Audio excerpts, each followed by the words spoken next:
Hello students, in this video we'll discuss chapter number 9 weathering। क्या होती है weathering? Hindi में इसे हम अपक्षय कहते हैं। बेटा अर्थ के ऊपर जितनी भी रॉक्स है, सॉइल्स है, मिनरल्स है, जब भी इनकी क्वालिटी में डिटोरिएशन होता है, ठीक है, भले ही वो सन की वजह से हो, अर्थ की वजह से हो या वाटर की वजह से हो, तो इसे ही हम वेदरिंग कहते हैं। ठीक हुई बात। ये रही रॉक के ऊपर सन भी काम करता है, एयर भी काम करती है और वाटर भी काम करता है। इससे रॉक में जो चेंजेस आएंगे, उसकी केमिकल कंपोजिशन में जो चेंजेस आएंगे, उसे ही हम क्या कहेंगे, वेदरिंग। क्या सिलेबस है इस चैप्टर का? ऑल इन ऑल क्या क्या पढ़ना है इसमें हमें? तो पहले हमें मीनिंग देखना है वेदरिंग का, फिर हमें टाइप्स देखने हैं वेदरिंग के, physical weathering, chemical weathering, biological weathering, और फिर हमें लास्ट में पढ़ना है इफेक्ट्स ऑफ वेदरिंग। चलो, जब आप लोग अपनी प्रीवियस क्लासेस में होंगे तो आपने एंडोजेनिक फोर्सेस, एक्सोजेनिक फोर्सेस पढ़े होंगे। याद आया? कुछ फोर्सेस ऐसे होते हैं बेटा जो अर्थ के अंदर से काम करते हैं, कुछ फोर्सेस ऐसे होते हैं जो अर्थ के ऊपर काम करते हैं। जैसे फ्लड कहाँ आएगी? अर्थ के ऊपर। पर अर्थक्वेक कहाँ से आएगा? अर्थ के अंदर से, है ना। चलो, जो इंटरनल फोर्सेस होते हैं जो अर्थ के इंटीरियर में काम कर रहे होते हैं, उन्हें हम कंस्ट्रक्टिव फोर्सेस कहते हैं। ठीक है, कंस्ट्रक्टिव क्यों बोल रहे हैं? कहीं ना कहीं ये कुछ कंस्ट्रक्ट कर रहे होंगे, बना रहे होंगे, है ना। तो इनकी वजह से लैंडफॉर्म्स बनते हैं अर्थ की सरफेस के ऊपर। कुछ जो फोर्सेस होते हैं वो ऑपरेट करते हैं अर्थ की सरफेस के ऊपर से भी। ठीक है, देखो जैसे ये रही अर्थ को एक अर्थ के अंदर से आता है, पर फ्लड अर्थ के ऊपर आती है ना। कुछ फोर्सेस अर्थ के सरफेस के ऊपर भी से भी काम करते हैं, उन्हें हम एक्सोजेनिक फोर्सेस कहते हैं। Exo in Greek means outside, exo outside, endo inside the earth. ठीक है बात। और बेटा जितने भी ये एक्सटर्नल फोर्सेस होते हैं ये अर्थ के सरफेस के ऊपर एक्ट करते हैं थ्रू सेवरल प्रोसेसेस, जैसे कि weathering, mass wasting, halogen, transportation, deposition, formation of soil. ठीक है, कहीं से सॉइल इरोड हो रही होगी, कहीं सॉइल डिपॉजिट हो रही होगी, कहीं पर वेदरिंग हो रही होगी, है ना। और ये जितने भी फोर्सेस हैं इन्हें एनर्जी कहाँ से मिलती है? सन से मिलती है। हर केस में क्लाइमेट एक ड्राइविंग एजेंट की तरह काम करता है। तो हम सबसे पहले पढ़ेंगे वेदरिंग को। वेदरिंग क्या है? तो वेदरिंग वो प्रोसेस है बच्चा जिससे रॉक्स ब्रेक डाउन हो जाएंगी, ठीक है, बात, टूट जाएंगी। Weathering is the process of breaking down of rocks but not its removal. वो वहाँ से रिमूव हो ना हो ये मटेरियल है, पर वो टूट जाएंगी। ठीक हुई बात। इसे हम कह सकते हैं डिसइंटीग्रेशन और डिकम्पोजिशन ऑफ रॉक।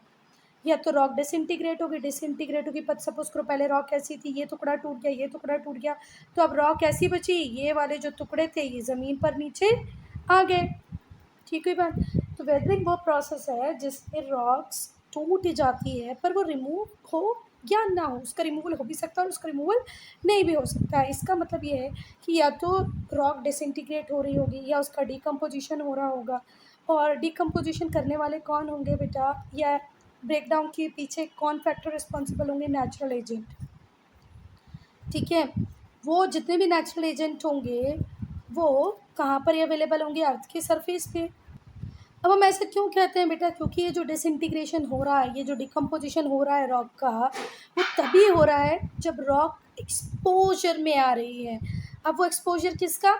हो सकता है वो सनलाइट के एक्सपोजर में आ रही हो, वाटर के एक्सपोजर में आ रही हो, एयर के एक्सपोजर में आ रही हो, तभी तो ये तीनों मिलके या कभी कोई एक भी उसके ऊपर इस तरीके से रिएक्ट कर रहा है कि वो डिसइंटीग्रेट हो रही है।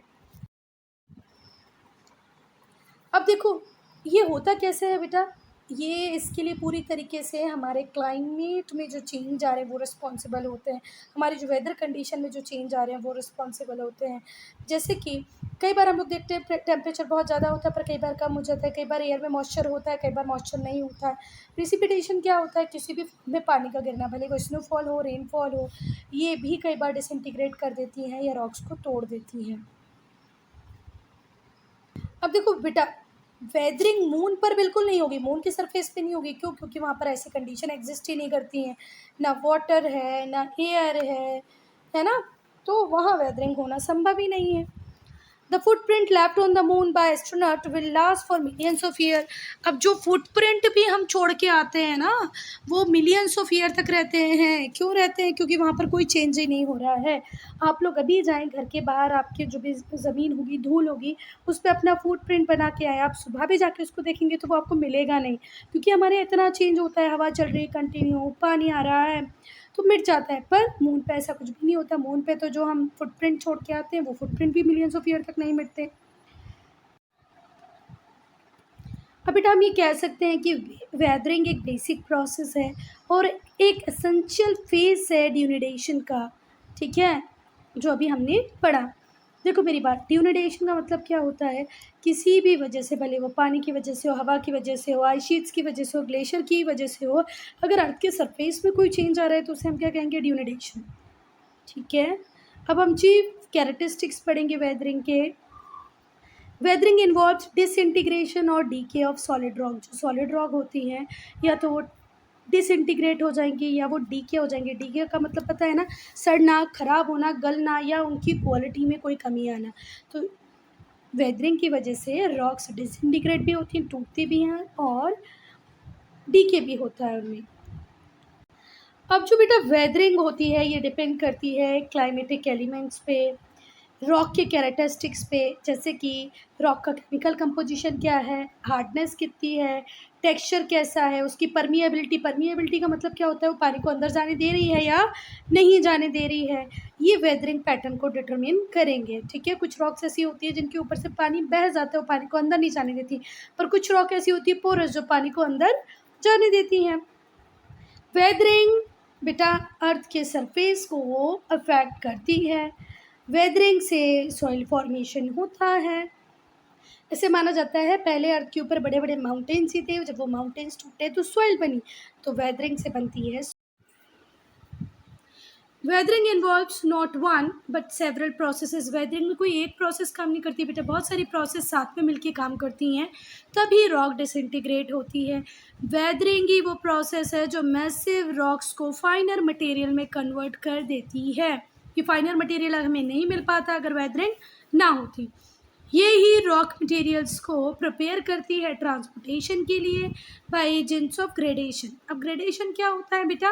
लेवलिंग करना, है ना। जहाँ पर भी हमारे अर्थ सरफेस पे नेचुरली लेवलिंग हो रही है तो उस प्रोसेस को हम ग्रेडेशन कहते हैं। तो ग्रेडेशन के भी बहुत सारे एजेंट हैं, उन एजेंट्स को रेडी मटेरियल देने का काम कौन ही करती है? वेदरिंग। समझ गए ना? अगर रॉक टूटेगी ही नहीं तो कैसे ट्रांसपोर्ट आगे इधर उधर जाएगी, कैसे हमारी अर्थ लेवल में आएगी? अब हम टाइप्स ऑफ वेदरिंग पढ़ेंगे बेटा। तो वेदरिंग जैसे कि हमने पहले ही पढ़ लिया, ये एक स्टैटिक प्रोसेस है। जब भी डिसइंटीग्रेशन होता है रॉक का, तो उसके पीछे कोई ना कोई रीज़न होता ही है। जैसे कि फिजिकल फोर्सेस काम करेंगे या तो केमिकल फोर्सेस काम करेंगे, और by the roots of plants, animal, insect. देखो वेदरिंग एक स्टैटिक प्रोसेस है। अब वेदरिंग एक या दो कारणों से नहीं होती, वेदरिंग के पीछे बहुत सारे कारण होते हैं। कुछ फिजिकल फोर्सेस हैं, कुछ केमिकल फोर्सेस हैं। कई बार जो पेड़ होते हैं उनकी जड़ें वेदरिंग का काम कर देती हैं, कई बार एनिमल, कई बार इंसेक्ट। वेदरिंग इज ऑफ तीन टाइप की वेदरिंग होती है, फिजिकल, केमिकल और बायोलॉजिकल। पहले हम लोग फिजिकल वेदरिंग को पढ़ेंगे। तो फिजिकल वेदरिंग को ही हम मैकेनिकल वेदरिंग भी कहते हैं। इसमें रॉक का डिसइंटीग्रेशन होगा पर उसकी केमिकल कॉन्स्टिट्यूएंट में कोई चेंज नहीं आएगा। रॉक का जो केमिकल कॉन्स्टिट्यूएंट था वो एज इट इज़ रहेगा, ठीक है, पर सिर्फ रॉक टूट जाएगी, उसका डिसइंटीग्रेशन होगा। बहुत सारे फैक्टर रिस्पॉन्सिबल होते हैं फिजिकल वेदरिंग के लिए, जैसे temperature change, moisture, frost action and wind. फिर से ध्यान से सुनना, एक बहुत इंपॉर्टेंट चीज़ है कि जब भी फिजिकल वेदरिंग होगी तो केमिकल कॉन्स्टिट्यूएंट में कोई चेंज नहीं आएगा, सिर्फ रॉक डिसइंटीग्रेट हो जाएगी। इसके लिए कौन कौन से फैक्टर रिस्पॉन्सिबल होते हैं? Temperature change, moisture, frost action and wind.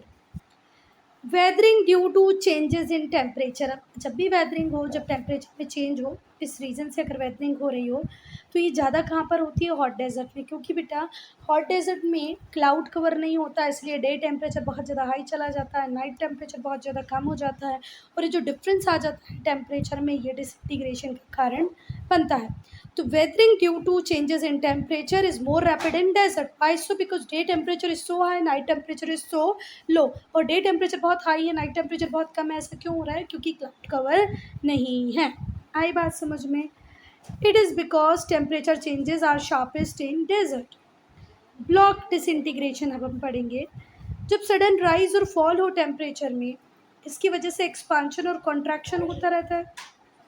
तो ये जो एक्सपांशन और कॉन्ट्रैक्शन होता है रॉक का, इसकी वजह से भी रॉक डिसइंटीग्रेट होती है। The repeated action causes their breakdown. Continuous expansion हो रहा है, कंटिन्यूस कॉन्ट्रैक्शन हो रहा है, इस वजह से भी रॉक का ब्रेकडाउन हो जाता है। इसको ज़्यादा अच्छे से समझना होना बेटा तो ध्यान से देखना, मतलब आप तो प्रैक्टिकली भी कर सकते हो। प्लास्टिक की बॉटल लेना, माज़ा फ्रूटी वाली लेना, घर वाली मम्मी के फ्रिज की बॉटल मत ले लेना। उसको पूरी तरह भर देना, पूरी तरह भर देना, ठीक है। इसको फ्रिज में जब आप रखोगे तो कोई प्रॉब्लम नहीं होगी, इसको फ्रीजर में रख देना। ये यहाँ से इसमें क्रैक आ जाएगा, ठीक है। यही है कि बेटा जो पानी है, ठीक है, वो जब बर्फ़ बनेगा तो थोड़ा और एक्सपांड हो जाएगा। अब एक्सपांड हो जाएगा तो बॉटल को तोड़ देगा। मेरी बात समझ में आई? ठीक है, करके देख लो प्रैक्टिकली, बस मम्मी की फ्रिज वाली अच्छी वाली बॉटलें मत लेना। Repeated action causes their breakdown, और कॉन्ट्रैक्शन एक्सपांशन होता रहेगा तो रॉक टूट ही जाएगी। रात में टेम्परेचर सडनली बहुत कम हो जाता है, दिन में वो ज़्यादा बढ़ जाता है। इसकी वजह से टेंशन स्प्लिटिंग होती है रॉक्स में और ब्लॉक इंटीग्रेशन हो जाता है। अब हम पढ़ेंगे ग्रैन्युलर। अब देखो ब्लॉक को देखो, इस तरीके से बड़े बड़े ब्लॉक टूट रहे हैं बेटा, ध्यान रखना। छोटे छोटे फाइन पार्टिकल्स नहीं बन रहे, ब्लॉक टूट रहे हैं। अब हम देखेंगे granular disintegration. Since rocks are made up of different minerals, rocks different different mineral से बनी होती हैं, ठीक है। वेदरिंग में also reduce rocks to pieces. Weathering से रॉक्स के पीसेस बन गए, फ्रेगमेंट्स बन गए। ये जो टाइप है डिसइंटीग्रेशन का, इसे ग्रैन्युलर डिसइंटीग्रेशन कहते हैं। जो ग्रैन्युलर डिसइंटीग्रेशन होता है वो कोल्ड प्लेसेस पे होता है।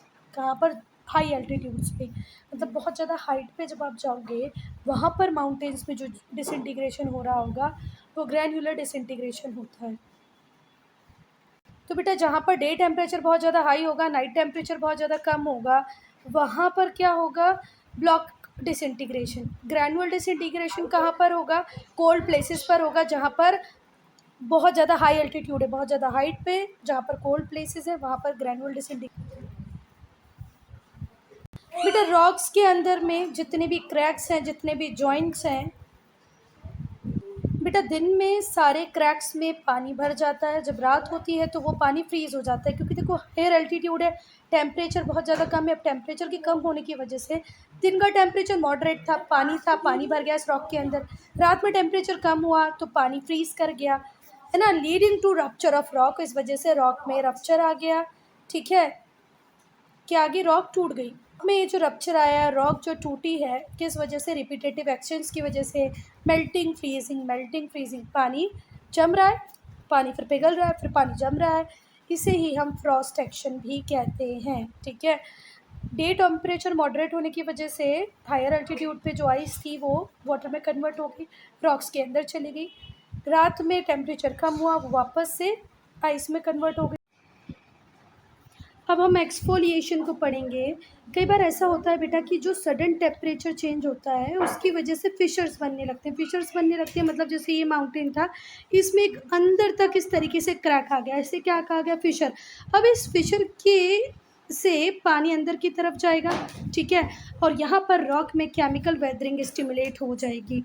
ठीक हुई बात? क्योंकि बहुत सारी जो रॉक्स होती हैं वो हीट का गुड कंडक्टर नहीं होती। ये जो सडन कॉन्ट्रैक्शन और एक्सपांशन हो रहा है इसकी वजह से ये जो अपर लेयर होती है ये पूरी तरीके से पील ऑफ हो जाती है या हट जाती है। इसी को हम क्या कहते हैं? एक्सफोलिएशन। केमिकल वेदरिंग की बात करेंगे तो जो केमिकल वेदरिंग होती है उसमें होता क्या है? जो एक्चुअल कंपोजिशन होता है रॉक्स का उसमें डीके आने लगता है, वो अल्टर होने लगता है।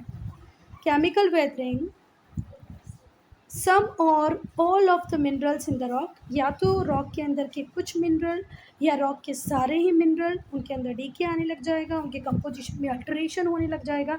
और ये करने के लिए ज़िम्मेदार कौन होंगे? वाटर, ऑक्सीजन, कार्बन या various organic acid. Various organic acid, water, oxygen, carbon, इनकी वजह से रॉक के जो केमिकल कंपोजिशन है उसमें अल्टरेशन आ जाएगा। इसकी वजह से डिकम्पोजिशन होने लगेगा रॉक्स का, मिनरल्स का।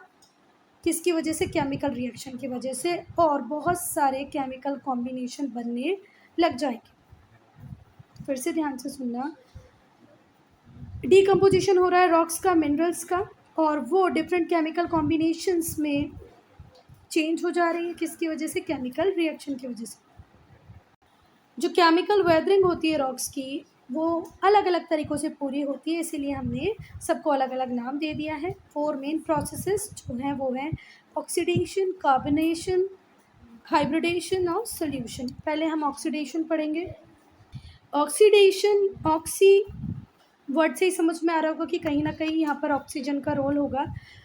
देखो, जब रॉक के अंदर जो प्रेजेंट मिनरल्स हैं एटमॉस्फेरिक ऑक्सीजन के साथ रिएक्ट करने लग जाएंगे, ठीक है बात, रॉक्स के अंदर जो मिनरल्स हैं जब वो ऑक्सीजन, एटमॉस्फेरिक ऑक्सीजन के साथ रिएक्ट करेंगे तब होगा ऑक्सीडेशन, ठीक है बात। जो रेन वाटर है उसके अंदर भी एटमॉस्फेरिक ऑक्सीजन होती है। जब ये आयरन कंपाउंड जो रॉक के अंदर प्रेजेंट होगा उसके कांटेक्ट में आएगी तो जो आयरन है उसके ऊपर रस्टिंग होने लग जाएगी, क्रम्बलिंग होने लग जाएगी। एक रॉक जिसके अंदर आयरन और अच्छी खासी क्वांटिटी में प्रेजेंट था, उस आयरन और के ऊपर पानी ने काम किया हो या एटमॉस्फेरिक ऑक्सीजन ने काम किया हो, दोनों ही उसके ऊपर रस्टिंग का काम करेंगी, आयरन में क्रम्बलिंग होने लग जाएगी। The colour of rocks also changes to red, yellow और ब्राउन, कलर भी चेंज होने लग जाए। अब हम पढ़ेंगे कार्बनाइजेशन। तो कार्बनाइजेशन ज़रा ध्यान से सुनना, जब भी कार्बन डाइऑक्साइड रिएक्ट करती है वाटर के साथ तो कुछ एसिडिक इफेक्ट वो रॉक्स के ऊपर छोड़ती है, ठीक है बात। बहुत सारे मिनरल कॉन्स्टिट्यूएंट जो होते हैं रॉक के अंदर, जैसे कि कार्बन डाइऑक्साइड, जब ये पानी के अंदर पानी के साथ कांटेक्ट में आते हैं तो एसिडिक इफेक्ट डालते हैं ये किसके ऊपर? रॉक्स के ऊपर। पानी और कार्बन डाइऑक्साइड का जो कॉम्बिनेशन है यहाँ पर डेडली कॉम्बिनेशन हम कहेंगे, क्योंकि इसके एसिडिक इफेक्ट आएंगे रॉक के ऊपर।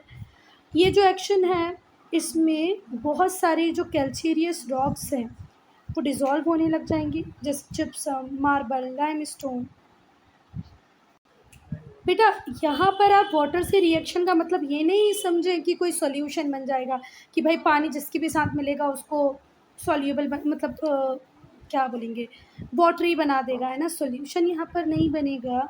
पर कार्बनाइजेशन के चक्कर में होता क्या है, जो रेन वाटर होता है वो कैल्शियम कार्बोनेट को कन्वर्ट कर देता है कैल्शियम बाइकार्बोनेट में, ठीक है बात। तो यहाँ पर कैल्शियम की वेदरिंग हम बोल सकते हैं कि हो रही है, उसका डीके हो रहा है, क्योंकि कैल्शियम कार्बोनेट काय में कन्वर्ट हो जा रहा है? कैल्शियम बाइकार्बोनेट में, ठीक है बात।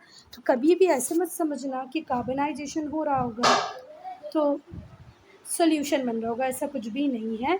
कैल्शियम कार्बोनेट कन्वर्ट होगा कैल्शियम बाइकार्बोनेट में, which is soluble and is taken away by ground water, जो कि सॉल्यूबल है ना।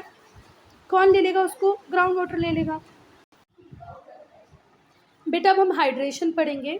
इस प्रोसेस में होता क्या है, जो मिनरल्स होते हैं रॉक के अंदर, कुछ जैसे ही रेन वाटर के कांटेक्ट में आते हैं, कुछ मिनरल ऐसे होते हैं जिनमें पानी मिलाया जाए तो उनमें एक्सपांशन हो जाए। ये जो मिनरल्स होते हैं ये हैवी हो जाते हैं और इनमें डिसइंटीग्रेशन स्टार्ट हो जाता है।